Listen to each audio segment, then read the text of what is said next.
Street light परिचय। Smart street light ହେଉଛି ଏକ ଆଧୁନିକ ରାସ୍ତାର ଆଲୋକର ପ୍ରଣାଳୀ ଯାହାର ସ୍ୱିଚ୍ ଏବଂ ଏଲ୍ଇଡି ଲାଇଟ୍ ଏବଂ ସୋଲାର ପାୱାର ବ୍ୟବହାର ସୌର ଚାଳିତ ଭାବରେ କାମ କରେ। ଅନ୍ଧାରରେ ଆପେ ଆପେ ଜଳେ ଏବଂ ଦିନରେ ଲିଭିଯାଏ ଏବଂ ଲୋକ କିମ୍ବା ଯାନବାହନ ଯିବାବେଳେ ରାସ୍ତାରେ ଗଲାବେଳେ ଏହା ଅଧିକ ଆଲୋକ ପ୍ରଦାନ କରିଥାଏ ଏବଂ ଶକ୍ତି ସଞ୍ଚୟ କରି ସୁରକ୍ଷା ବଢ଼ାଇଥାଏ ଏବଂ ଖର୍ଚ୍ଚ କମ୍ କରାଇଥାଏ। ସ୍ମାର୍ଟ ଷ୍ଟ୍ରିଟ୍ ଲାଇଟ୍ କ୍ୟାରିୟର ପ୍ରଣାଳୀ। ରାତି ହେଲେ ସ୍ମାର୍ଟ ଷ୍ଟ୍ରିଟ୍ କାର୍ଯ୍ୟପ୍ରଣାଳୀ ରାତି ହେଲେ ସେନ୍ସର ଆଲୋକ କମ୍ ହେବାକୁ ଚିହ୍ନଟ କରେ ଏବଂ ଲାଇଟ୍ ଆପେ ଆପେ ଚାଲୁ ହୋଇଥାଏ। ସକାଳ ସୂର୍ଯ୍ୟ ଆସେ, ଆଲୋକ ବଢ଼େ ଏବଂ ଲାଇଟ୍ ଆପେ ଆପେ ବନ୍ଦ ହୋଇଯାଇଥାଏ। ଯେତେବେଳେ କୌଣସି ଲୋକ ମୋଟର ସାଇକେଲ ବା ଗାଡ଼ି ନିକଟକୁ ଆସେ, ସେନ୍ସର ତାହାକୁ ଚିହ୍ନଟ କରେ। ତାହା ଫଳରେ ଲାଇଟ୍ ଅଧିକ ଉଜ୍ଜ୍ୱଳିତ ହୋଇଥାଏ। ସେହିଦିନ କେହି ନଥିଲେ ଆଲୋକ ସ୍ୱଳ୍ପ ହୋଇ ଶକ୍ତି ସଞ୍ଚୟ କରେ। ଦିନରେ ସୋଲାର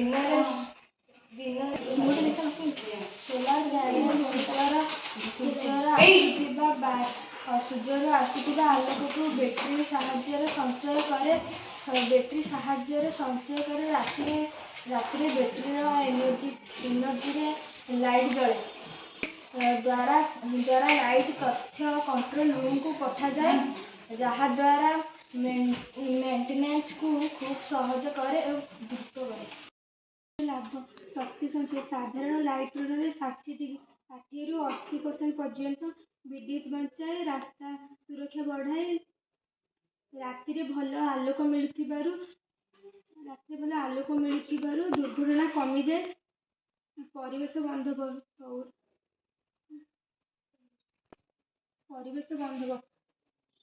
ସୋଲାର ଶକ୍ତି ବ୍ୟବହାର କରି ପ୍ରଦୂଷଣ କମାଯାଏ। ସ୍ମାର୍ଟ ସିଟି ଡେଭଲପମେଣ୍ଟର ଉପକାରୀ। ଆଧୁନିକ ସହର ଗଠନରେ ଏହା ଗୁରୁତ୍ୱପୂର୍ଣ୍ଣ ଭୂମିକା ରଖିଥାଏ।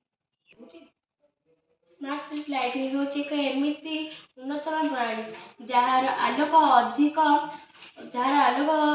ଅଧିକ ସୁବିଧା ଆମକୁ ଦେଇଥାଏ। ଶକ୍ତିର ସଂରକ୍ଷଣ କରିବା ଏବଂ ସୁରକ୍ଷା ଦେବା ପାଇଁ ବିଭିନ୍ନ ଟେକ୍ନୋଲୋଜିର ବ୍ୟବହାର କରାଯାଇଛି। ଏହାର ମୂଳ ଉଦ୍ଦେଶ୍ୟ ଶକ୍ତି ସଞ୍ଚୟ କରିବା, ରାସ୍ତାର ସୁରକ୍ଷା ବଢ଼ାଇବା ଏବଂ ଆଲୋକ ପରିଚାଳନା ଆଧୁନିକ କରିବା। ସ୍ମାର୍ଟ ଷ୍ଟ୍ରିଟ୍ ଲାଇଟ୍ର ମୁଖ୍ୟ ଅଂଶ: ସୋଲାର ପ୍ୟାନେଲ ସୂର୍ଯ୍ୟର ଆଲୋକ ବିଦ୍ୟୁତ୍ ଶକ୍ତିରେ ପରିଣତ କରି ଲାଇଟ୍କୁ ଚଲାଇବା। ରେଡ୍ ଲାଇଟ୍ କମ୍ ଶକ୍ତି ବ୍ୟବହାର କରି ଅଧିକ ଆଲୋକ ଦିଏ। ମୋଶନ ସେନ୍ସର ରାସ୍ତାର ଲୋକ, ଯାନ ଆଦି ଗତି ଅନୁଯାୟୀ ଲୋକମାନଙ୍କର ଅଟୋମେଟିକାଲ ଭାବେ ବଢ଼େ ଏବଂ କମିଯାଏ।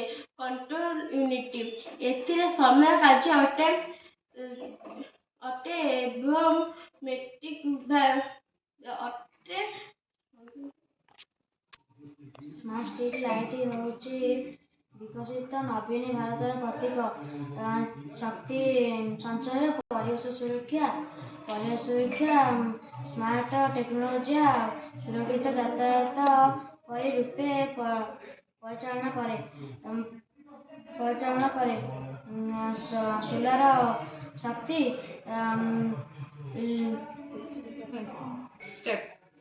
ଏଲ୍ଇଡି ଆଲୁଅ, ସେନ୍ସର, ଅପଗ୍ରେଡ୍ ଏବଂ ଅଟୋମେଟିକ୍ ସିଷ୍ଟମର ଭାରତର ଏକ ଆଧୁନିକ ପରିବେଶ ନୈତିକ ଦେଶର ପରିଣତ ହୋଇଛି।